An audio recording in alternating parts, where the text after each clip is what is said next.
It's noon, Mayor Skinner. You want to kick us off? Sure. What play to go through how we're going to do things first? All right, go ahead, Clay.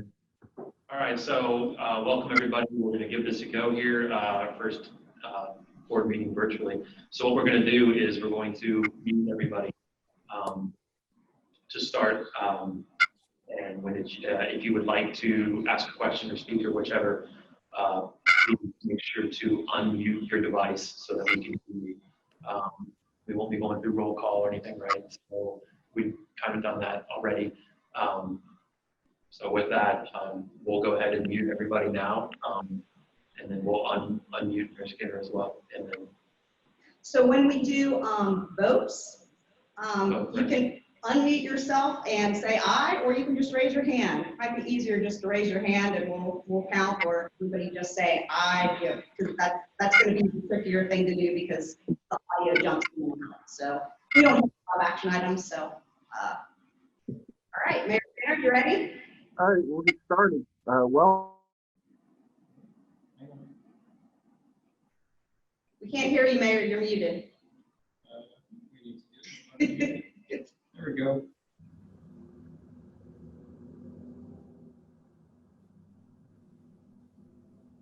All right, now it's everyone but Mayor Skinner. You're good to go now. okay, I see what we're doing. Okay, so I call the May 28th, 2020 meeting to order.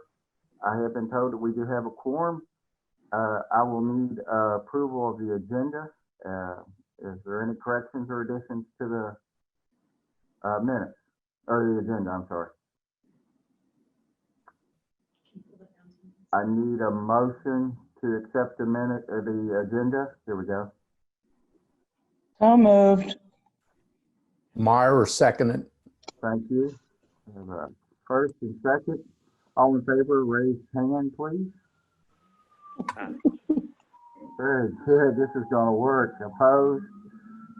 All right. We have an agenda. Lisa, now explain to us about the special presentation by Dennis King. Yes, unfortunately, and I apologize, I got an email this morning from Angie, and Commissioner Keene had a conflict today, so he was not able to join us. I will let you all know that I am supposed to be on a call with him tomorrow, and He will, and I'm going to ask him all of the questions that we had submitted. If you have other questions that you would like me to submit and get answers for, please let me know. And what I will do is write all of that up, get that back out to you. If we think we need to have another meeting to discuss some of that with some of y'all, I'm happy to do that as well. I apologize. Again, we found out very late or very early this morning that he was not going to be able to attend. That is very disappointing. I know we had some questions. Maybe real quickly, are there any other questions that you might have thought of that you want us to ask? Because I was thinking there would be a little back and forth question and answer period that we're not going to have. But for me, we don't have a budget that's working because of certain things that the government told us to shut down. The ARC encounter being one for us, where we get a safety assessment fee of 50 cents a visitor. Is that something that we would get refunded, or things on that order in our budget? They told us to quit doing late fees, where we get late fees reimbursed. Those are the kind of things I'd like to know, and maybe some of y'all have some opinions now or know those answers, but that's kind of what I was after. Anyone else have any questions they want to share now? Or if not, please email them to me and we will try and get everything answered and back out to you. This is Gary Moore. So this is in regards to the CARES Act reimbursement dollars that we're talking about, correct? Yes. Yeah. Yeah. So look at the latest, and I'll back up just a minute. In my role as CACO president, I was part of some of the negotiations with how the 300 from the governor would be suballocated, and that's how we get from either the League of Cities or CAECO as to what your city or county allocation is. But we've been told that they are going to strictly go by the federal guidance from the U.S. Treasury that Congress created, that the state is not going to add any other layers of requirements beyond that. Hopefully everybody else is hearing the same things. I know these things change every day. But so if you're looking for what you can and can't spend the CARES Act funds for, that's a good place to go. Clearly it's not for any lost revenue. So Mayor Skinner, your question about, you know, repayment for fees you didn't collect, it's going to be interesting to see if they consider that an expense or is that lost revenue. If it's lost revenue, the answer is going to be no. But it's an expense to you as a city because you didn't receive those fees. So I think that's going to be interesting. And if anybody has more information, feel free to correct me if I'm wrong. So what I think we're going to do in Boone is we're going to try to get together a pretty quick submittal of things that we know would be reimbursed. And by the way, you can go back to March 1st. So we're gonna put together a reimbursement form. The application's up online at the DLG website. So we're gonna run some things up to Flagpole and see if we get it or not. Based on what I've seen, there's not a limit on how many times you can put in requests. Now I know they don't want us to put in, you know, too many, but I'll stop there. But that's what I know at this point. Correct me if I'm wrong, or if I can answer any questions, I'll try. Judge and I've heard those exact same things. One of the questions that we keep getting, and I've been getting conflicted, I've got opinions from a couple of different people on this, is the salaries for law enforcement and basically for first responders. At first it appeared that it would only be, you know, those services that were directly related to COVID, those that were overtime, those that weren't previously budgeted. But there was something that KLC had referenced, that someone from that Mark Williams from DLG had said that it was eligible for all salaries for first responders. So I think that's something really important that we're going to need to clarify. Yeah, we're kind of dealing with the same little bit of confusion, but what I am hearing is that if you took a percentage, there was a later wave of authorizations that came out from Treasury after that first one. So if you're looking at these, there's more than one list of what qualifies, what doesn't. We believe, and we're going to submit all staff that would have time spent dealing with COVID-related issues. So if Jeff Earlywine, my county administrator, since this all began, I bet he is spending 80-90% of his time on COVID-related decisions and working with staff. So if I can take that out of, and in the beginning they said if it was in your budget you couldn't count it. Now they're saying you can.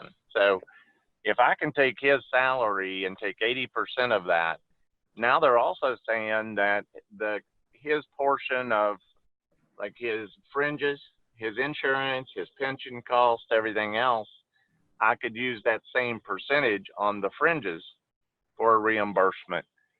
If you can start getting into those kinds of numbers with your staff, then that'll add up much more than what we're thinking. Yes. So that's the kind of stuff we're going to try to submit, see if they do fund it. But they're legitimate expenses. I mean, that's time that they would have been spending on doing other things for Boone County in his case. And that's a cost. So we're going to submit it and see what happens. Thank you. Appreciate that. Anyone else? All right. We will get back any information we get. Thank you, Judge. One other thing, one other thing I might add is, as we continue to say, it does not cover lost revenue. And that is true. It will take Congress to vote to change that to where, you know, whatever your tax revenues might be down, you could use some of this money. I don't think that's going to happen, but there is a negotiation going on now in DC between the House and the Senate for another package that would include lost revenue for cities and counties. We at NACO are advocating that if that happens, that those monies, those checks go straight to your city, straight to your county for lost revenue, not be sent to the state and then us have to go through all those hoops. And I feel like something's going to happen. And it may or may not, but I feel pretty good that they're going to do something for lost revenue also. But that'll come further down the line. Thank you. That's great insight. Appreciate that. Okay, we'll move on to administrative, the financial report. Spencer?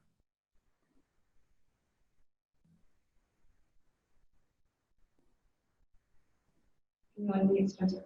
You're on mute. You're on mute. I'm getting your documents up right now.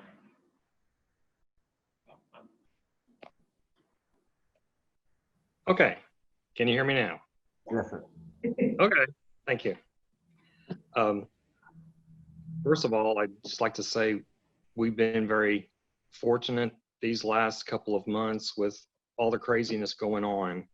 Our cash flow has been very good. I've not even noticed a hiccup in our cash flow in the last couple of months. We were nervous about that at first. So that's a credit to our own staff for doing the work in invoicing state and agencies, as well as those state and other agencies sending money to us on a timely basis. So that's been very good. The report itself, I should say this is my first attempt at compiling this report. So if there's anything really strange, it might be my fault.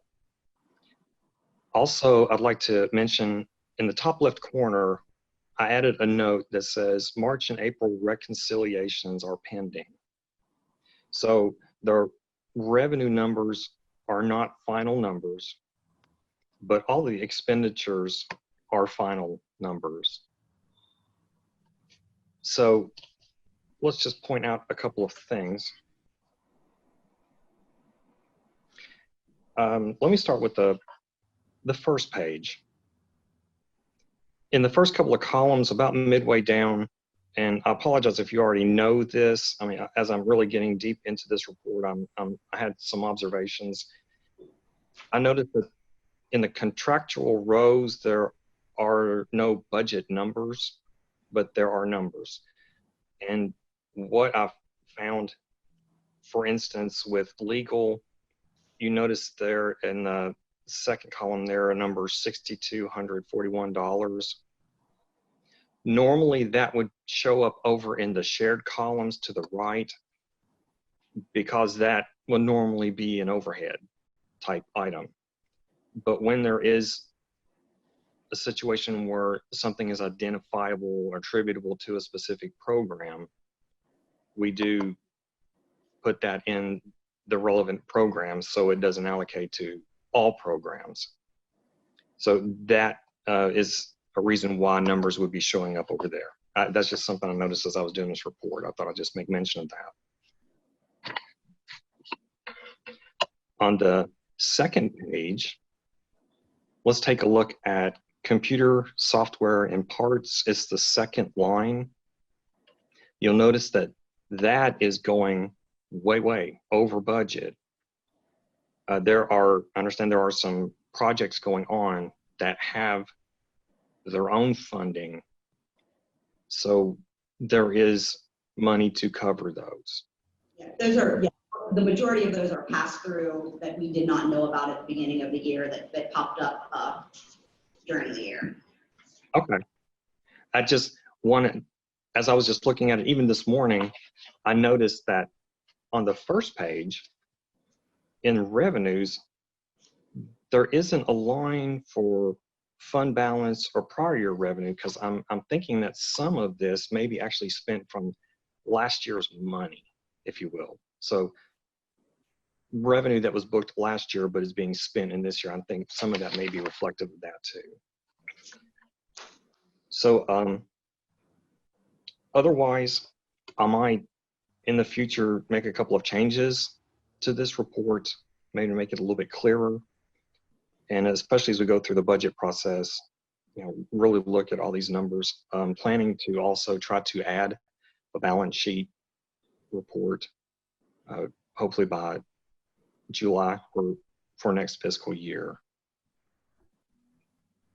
So I guess other than that, if there are no questions, I would just request that the report be accepted.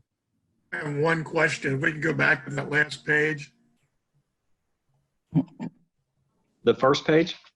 I know that page that you were just on at the second line, computer software parts, you may have explained that, but can you let us know how they get to the negative 167,000 and when we're looking at where we are at that 262 number? I'm sorry, it's breaking up just a little bit. Are you asking about the 167, 152, 13? Yes. Okay. So there were some special projects, and I think, you know, Clay can talk specifically about them. I think one is in the drug policy area, and there was another one. So those were expenses that were not budgeted for this year.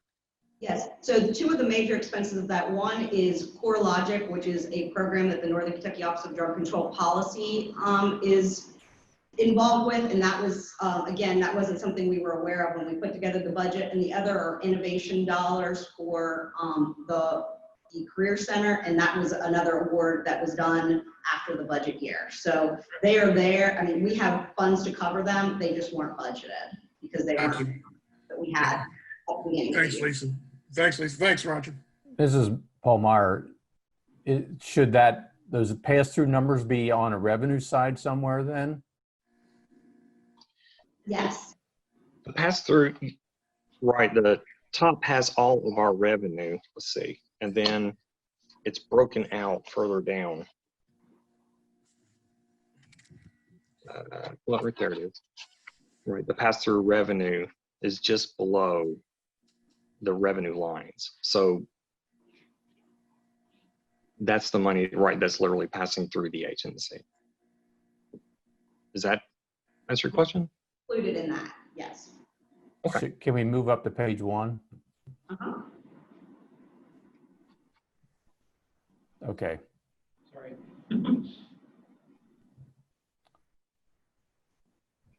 So that 2-point-something million is part of that 10 million that's shown in pass-through revenue. Yes. Okay, yes. Okay, that answers my question. Okay. Any other questions?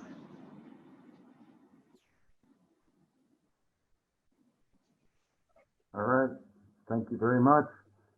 We need a motion to approve the financial report. Have that motion.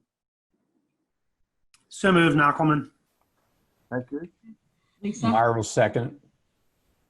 Okay, we got that, a first and a second. If there's no other questions, all in favor, raise hand. That's great, thank you. Ethics report. Joe Cottingham, are you on the line? I am, Mr. Chairman. I'm happy to report everything is going well, and I have nothing negative to report. Thank you very much. I think now we'll kind of move on with Lisa will take over probably the meeting for a while. Lisa, you want to start with building operations, opening plan? Yes, and I'm not going to go through this in detail. I just wanted to share this with you to let you know what we were doing to keep you up to date with the safety precautions we were taking, both with staff. We are not open to the public yet. We are doing a couple of by appointment only as needed meetings, but this just goes through for you, let you know what we're doing, the dates we're looking at. As you can see, we're on a TBD on when all staff will be back. I have no idea when that will be, but we have been for the last week and a half operating a little below 50% capacity, and it's been working out well. We have folks come in, take their temperature, or do their temperature at home. We have an online system where they go in and answer questions before they come into the building. So again, we're making sure that everybody is safe and everybody is coming in is symptom-free. So I'm happy to answer any questions about it. I really just wanted to share it with you, let you know where we are, and I will update that accordingly as we move forward. Any questions, thoughts? Okay, thank you. Thank you, Lisa. We'll move to programmatic. And Lisa, you're going to talk about the COVID-19 revolving fund loan. Yes. So you should have a handout that goes through the COVID relief loan program. It's handout number 3. And we were notified by the Economic Development Administration that we could relax the regulations on our loan fund for up to $100,000 of our funds so that we could get these funds out more rapidly and to folks that need them. We would like at this point for you all to authorize the F&A committee to serve as the approver for those loans. That's one of the things that the EDA had recommended to us, is that instead of doing these monthly, that we do them as needed so that we can get the funds out to these businesses more quickly. So if you all are okay with that, we'd love to have a motion to authorize F&A to handle these loans. And I'm going to talk a little bit more in the next item about some other things around the EDA fund. Okay, any questions for Lisa? We just thought that would be the simplest way to handle it. So if there's no questions, we need action on this. I need a motion to allow the F&A to service the to approve the loans as presented. Is correct? Yes, and they're still at recommendation of the committee. Okay. So moved by Hamburg. Thank you, Jim. I'll second Pat Dressman. Thank you, Pat. Any questions? All right. All in favor, raise hand. Thank you. Economic Development Administration, Lisa, you got that? Yes, so somewhat related to above, in addition to them relaxing the funds that we currently have, we have an opportunity through the Economic Development Administration to apply for 2 non-competitive pots of funds. And I will say on the resolution, I apologize, it's 400,000 and 500,000. I left off a 0, and there were very important zeros. So the first, with the revolving loan fund, they are allowing us to apply for up to $500,000 of additional funds for business loans.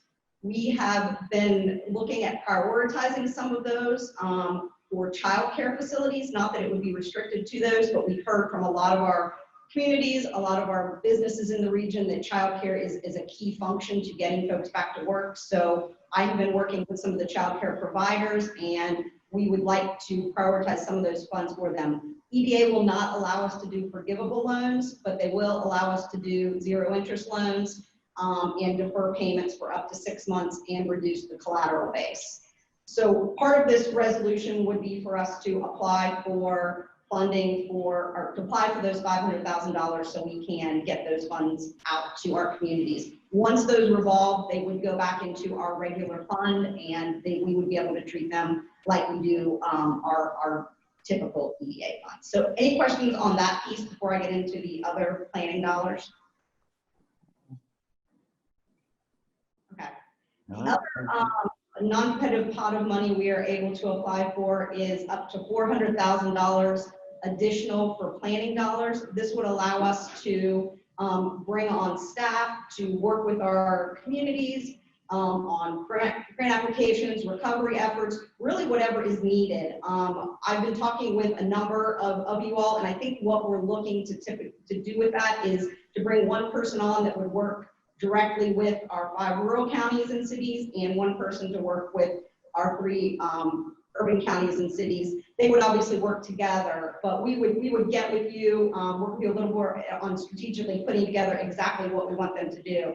But these funds would be available for 2 years. So happy to answer any questions about that as well.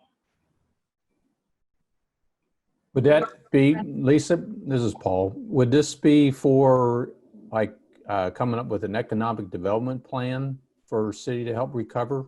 Yes, so that's exactly. So one of the items that we would have to do is the comprehensive economic development strategy that we do every year. That is a component that would be updated and would be based on recovery. And yes, we would be working with individual communities and hopefully more, as a regional approach to putting together those strategies on what they need to do, what the needs are, what things we need to maybe, purchase jointly, what we need to look at as far as shared services, really any issues that we're facing that we believe we can put together some recovery options for over the next 2 years.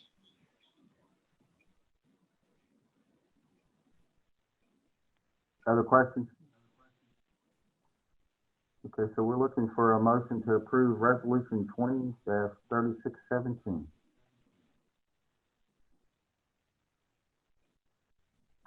Mayor Meyer will make the motion to approve resolution 20-3617 with the amendments of $500,000 and $400,000. All right, thank you. Second? Rob? Mayor Adams. All right, thank you. No other questions or discussion? Then all in favor, raise hand. Thank you. Opposed, like sign.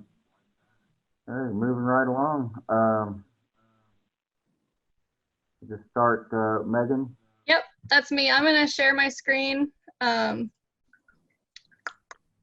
Maybe. Oh, I can't because Clay won't let me. I got it on. Where's she at? It says host disabled screen sharing.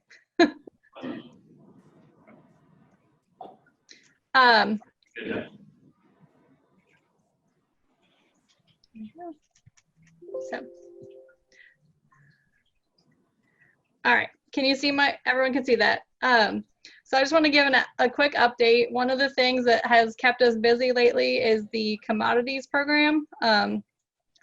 Back in April, we received a waiver from the USDA to distribute our bonus and trade mitigation TFAP foods to any household without needing to screen them for eligibility. So that has given us some additional flexibility with the program, and we've been able to do several drive-through distributions with the ability to maintain proper social distancing.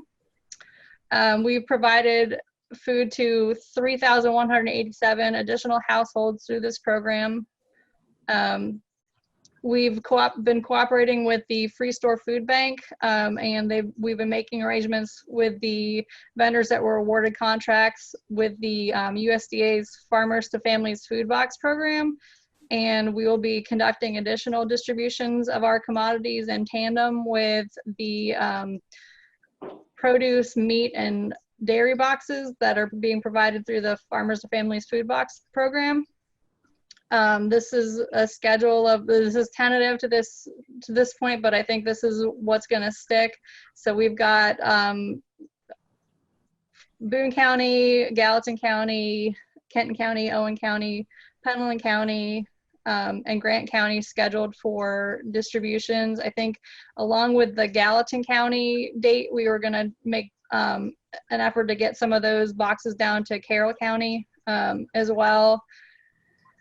So that's what's been going on with that side of the program. On our regular commodity side, our household served numbers are up, along with the poundage of food being distributed, about 10% between March and April. I think we're going to continue to see the numbers rise when we do our counts for May this week. We're getting food through the trade mitigation program still, and we're going to be getting additional food through the Families First Corona Response Act and the CARES Act. So the disaster distribution has actually been very helpful in getting some of the inventory that's been in the warehouse for a while out into the pantries and kitchens of people that need it, rather than sitting in the warehouse, as we make room for the additional food we'll be receiving starting in a couple weeks. On the rest of the program side, our regional hazard mitigation plan update funding has been awarded. That's scheduled to start in fiscal 21. We were recently awarded $300,000 through the Brownfields program of the EPA to continue our program. Like Lisa said, we are pursuing the non-competitive Economic Development Administration funding for our RLF expansion and programming. And we've also been assisting communities in applying for grants through our typical CDBG, LWCF, rec trails, and FEMA funding, and helping, look at EDA opportunities for our communities. So that is all I have. We've been busy. Hey, Megan, this is Chris. Could you send out your report as well? I don't think that's attached. That'd be great.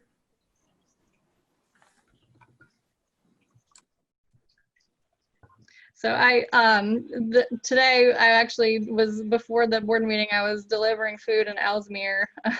And then I'm gonna go back to the warehouse when this meeting is over to pick up more food to take back to Ellesmere for some additional households. So I've been doing a lot of that lately, and we have been very fortunate with our community partners. BAWAC has been very helpful in getting food places where it needs to be. Their transportation department's been a great partner and has made several runs for us in their 26-foot box truck. So it's been interesting. Thank you, Megan. I know you feel the big void there, and we appreciate all the work you've done. Ann, you're up next. Yes, good morning, or good afternoon, I should say, everyone. I think busy tends to be the theme, and in human services, it has been the same with us. Clay's going to share some information on the screen, and I'll be happy to send this out as well. I'm going to focus quickly on 4 areas, although we've been doing a lot, but I wanted to focus on 4 key things and what we're doing in the Human Services Division. Of course, the crisis, there's just been so much emphasis, and I know that in the media and the governor's daily updates, that this has impacted our older adult population. The crisis has, that is our most vulnerable population dealing with the pandemic. And of course, we're trying to do what we can to keep the older adults in our communities safe and in their homes, and trying to find their needs, what they need, and trying to be of as much assistance as we can to them. Of course, we can't do that alone. And so I'm grateful for our network of providers and volunteers and our staff that have really come through during this time of crisis. So I want to focus on 4 areas today and what we've been seeing. And the first area is in our Aging and Disability Resource Center. That is our call center. And there has just been a big surge of calls, as you can imagine. Everything as far as dates, we start with the week of March 23rd. That is really when things had started to pick up for us. So since that week, and reporting that week through May 21st, we have received a total of 1,841 calls, and of those, 727 were COVID related, with an average weekly number of calls 204. Our highest call month was March, and that month, 914 calls is an all-time record in our resource center. So hats off to our resource staff. That was 3 full-time staff and 1 staff member that splits her duties, taking 914 calls in 1 month. That's a lot of calls. They were very, very busy. And then we do a level 1, what we call a level 1 screen, which is a comprehensive screening on individuals that need services, whether they be in-home services, waiver services, to make a determination of what exactly they would need. That screening is a very intensive screening. And in the month of April, we did 122 screenings, which is an all-time record for us. So that's what's going on in the ADRC. Want to focus a minute on meals. Our nutrition program has more than doubled since the week of March 23rd. So our total number of meals that we have served, grand total, is 31,040, broken down with 292 home delivered and 9,748 congregate.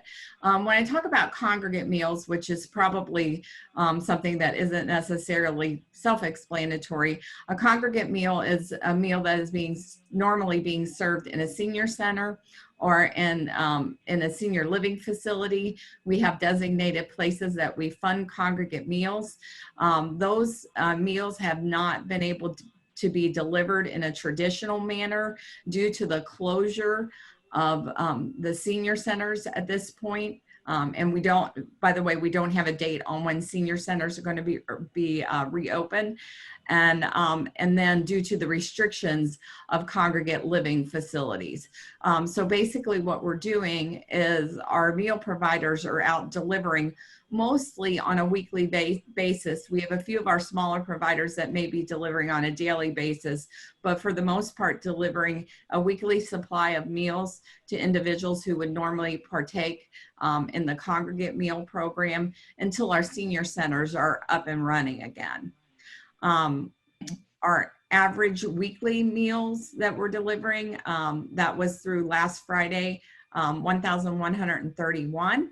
I'm happy to report that, and a lot of people love to hear this, we do not have a waiting list for meals. And then you can look and you can see by county the number of new starts for home delivered meals. So by county, if they were on the waiting list or we received a new request for meals, those are the numbers of people that we started by county. 78 of these individuals just needed meal support through the crisis, but it looks like they're not going to be eligible for ongoing meals, meaning they're once the crisis is over and we're through with our funding through the CARES Act, and I'll talk about funding in just a minute, that they're not going to be eligible for those ongoing meals based on our criteria for meals, but we are able to serve them now with our CARES Act funding. So the third area I want to talk about really quick is our long-term care ombudsman program. It's not a program that we I've talked about a whole lot before, I believe, in board meetings, because it's not something that requires a lot of board action, but we do require support to all of the long-term care facilities, which include our nursing facilities and our personal care homes in the Northern Kentucky region. We have over 2,900 nursing home beds in our region, and our ombudsman program is charged with ensuring residents' rights are protected while they're living in the facilities. As you can imagine, that's been a huge challenge during this time. We really have been in a struggle as, you know, we're very quickly into the crisis. Obviously, they eliminated visitors first, and then the ombudsman were allowed to go in for a little while longer, and then they said nobody at all. So our ombudsmen have been reaching out to the nursing homes on a daily basis. We have 2 full-time staff. We have a district long-term care ombudsman, and then we have a full-time certified long-term care ombudsman who reaches out to these facilities on a regular basis to provide support. And then they are working individually with family and residents who have complaints and issues and problems. And a lot of people who are upset because they can't visit their families, they are taking calls regarding that. So we have a lot going on. It's been a very difficult and emotional journey for everyone involved. I'm pretty sure I don't have to tell everyone that as you know, and know the statistics, that the people that are passing away, a lot of these people are nursing home residents. We have been seriously impacted in Northern Kentucky. We have 2 nursing facilities in Boone County with an extremely high count, and 1 in Kenton County. There are other nursing facilities, but the 3 facilities that I'm referring to have had extremely high counts of cases and also very many deaths in their facilities. And it has been very difficult. I have to say that I'm very proud of our ombudsman staff. They have worked very, very hard, and they have a very can-do attitude, and they're very positive with the nursing home residents, with the family, with the staff, and have worked very hard throughout the crisis. The last thing that I want to talk about real quick is funding. We are happy to report that we did receive CARES Act funding. So that's why we're able to serve so many meals and so many people throughout the crisis. The CARES Act funding will assist us with supportive services, nutrition, caregiver services, and our ombudsman program. I will say that funding is flexible. We can move it through those categories. And a lot of that funding is going to go to meals because we have, through the crisis, doubled in size. The funding totals over $875,000, and we will be able to utilize that through September of 2021 in most cases. And then in addition to that, we received a $10,000 grant through the Duke Energy Foundation, and that is also to help. We're actually working on a special project that is relative to food assistance. So that is something else we're doing. And we also have another grant in process. We haven't received final approval for that, but hopefully I can report on that as soon as I feel pretty confident we're going to be awarded that grant. So hopefully next board meeting I can report on that. That's all I have. Any questions? Hats off to your staff, Ann. Thank you so much. When do you see the senior centers reopening? Great question. I'm not sure right now. We do have guidance on that as far as how that's going to look. But right now we do not have a date. That's yet to be determined. We're working with the state on that, and they're not at a point where that is that there's any date that's been determined. And right now the governor's order is still remains in effect that senior centers are to remain closed. We don't anticipate that being anytime soon. Correct. All right. But I will say some of our senior centers are offering virtual opportunities and they're connecting with the members of their senior centers in other ways. So it's been really great to see that. Well, we thank you so much for what you've done, Ann. Appreciate what your whole staff has done and all of the Ann. We'll go now to Sarah. I have a second question for Ann. Where do you find statistics by nursing home of cases and deaths? We've had 3 friends in Northern Kentucky already pass away from the virus. And is that something that's public information, or where do you find it? I believe it is public information, and I believe that can be obtained by the Board of Health. It is, but I believe it is public information. Okay. I'll make a motion to approve the report. I don't think we need that, but thank you. Okay. We'll move on to Sarah. Okay, I am going to share my screen. Let's see here. So this is my first time addressing this group. I've been in this role for about 5 months now, and what a 5 months it's been. Can you guys see this? Yes.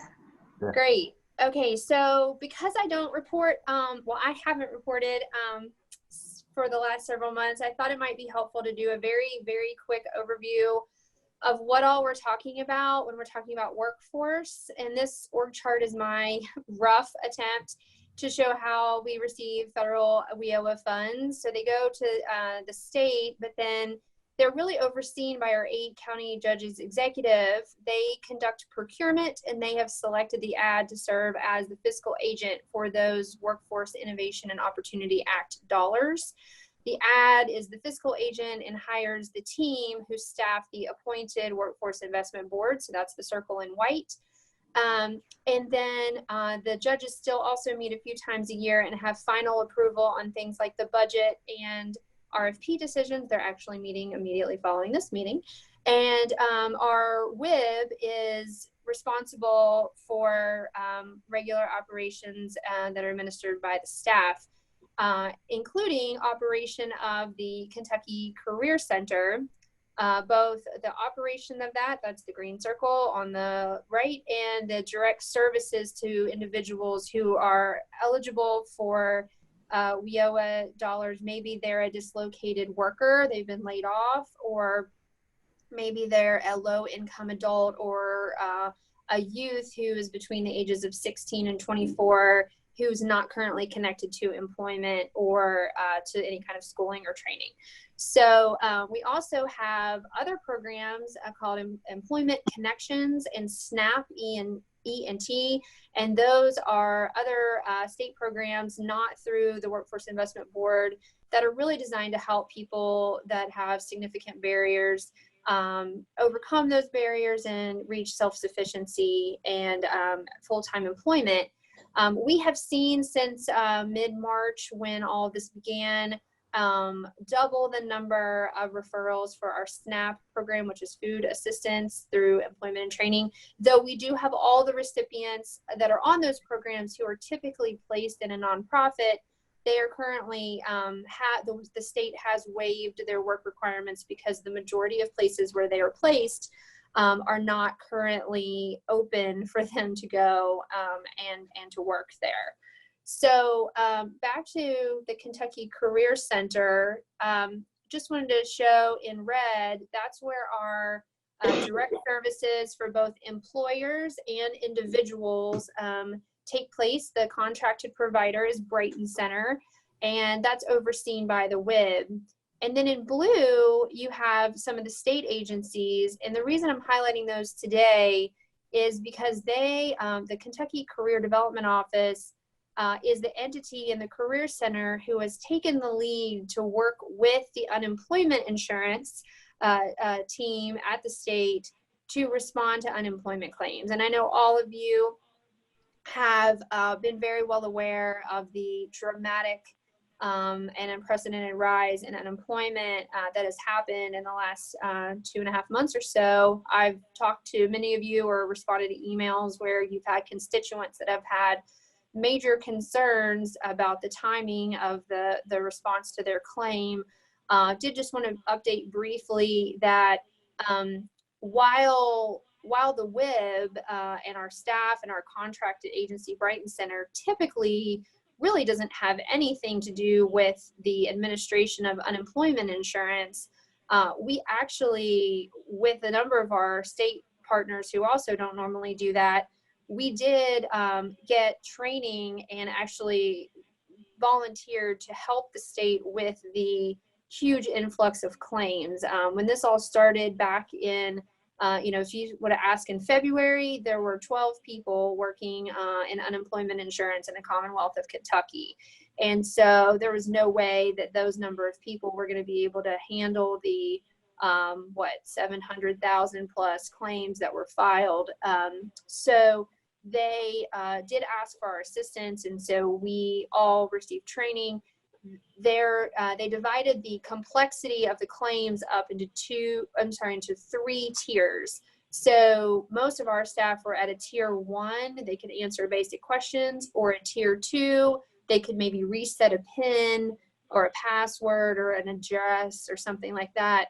At this point, there are about 10,000 residual claims that fall into what we would call the tier 3 category, where they've got about 98% of those 10,000 have more than 2 issues, some up to 9 issues that are keeping them from being resolved.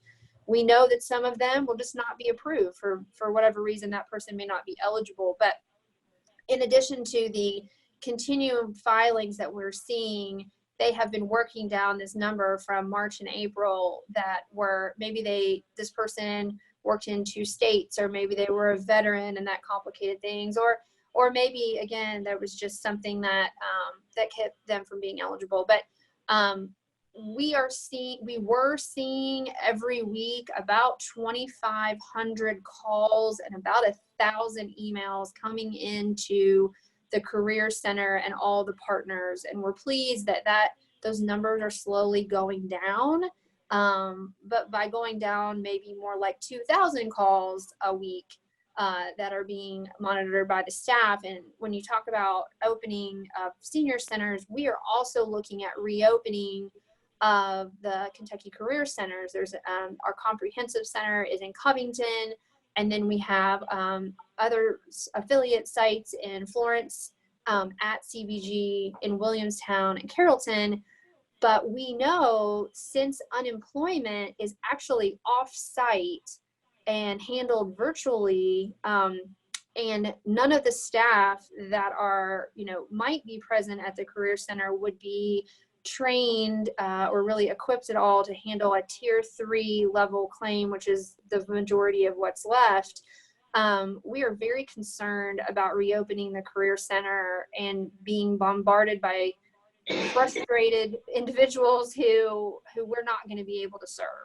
So we're looking at appointment only opportunities for maybe individuals that don't have access to a computer or consistent broadband, who might need to do a job search, which is really what typically happens in the Career Center, the normal non-unemployment insurance work at the Career Center. So we're working on that, and we'll continue to keep you all updated as we get closer to having a date about that. Just very briefly, additional state unemployment rates were released today. Kentucky is close to the national average. We've got now an unemployment rate at 15.4%, which is a historical high. It's hard to believe that just a few months ago, we were talking about not having enough people to fill all of the job openings. But I will say we have transitioned to offer a lot of virtual services, and we've helped more than 100+ employers during this time, and many of them still are hiring. We have obviously a lot of layoffs, but we do have a number that are still hiring, and we have those jobs posted on the Northern Kentucky Career Center website.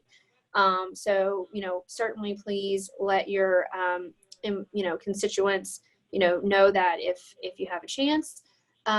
In terms of WARN notices, these are the notices that come out to let us know of larger layoffs. Typically, these are only for larger employers or employers that are laying off over 100 people. But given the nature of things right now, a number of employers, even with lower numbers of layoffs, or maybe they have multiple locations, have elected to issue WARN notices. In 2019, there were 2 WARN notices issued for the Northern Kentucky region, not including statewide, for maybe a larger retail chain, and that impacted 334 employees. So far in 2020, there have been 14 WARN notices just in Northern Kentucky, impacting 1,140 employees. So we are, of course, very concerned about that, and have been partnering with Northern Kentucky Triad and the Northern Kentucky Chamber in order to make sure that we're addressing those what we call rapid response services for those mass layoffs as best we can in a virtual environment. I will say that a number of employers have refrained from taking us up on our rapid response services for the time being, because they're hoping that these layoffs will be temporary. So I think time will tell in the next couple of months how that plays out. And certainly we're hoping for the best on that. Just briefly, again, we are supporting the transition at the Career Center to virtual services, coordinating very closely with the state. We have been helping them on unemployment insurance, but hoping to transition back to our normal day-to-day work full-time as quickly as possible. We have been mostly working lately on pursuing funding and resources for an eventual reopening of limited in-person services for those that need our resource rooms. And let's see, aligning for rapid response. So let's see, I think that is about it. Does anybody have any questions?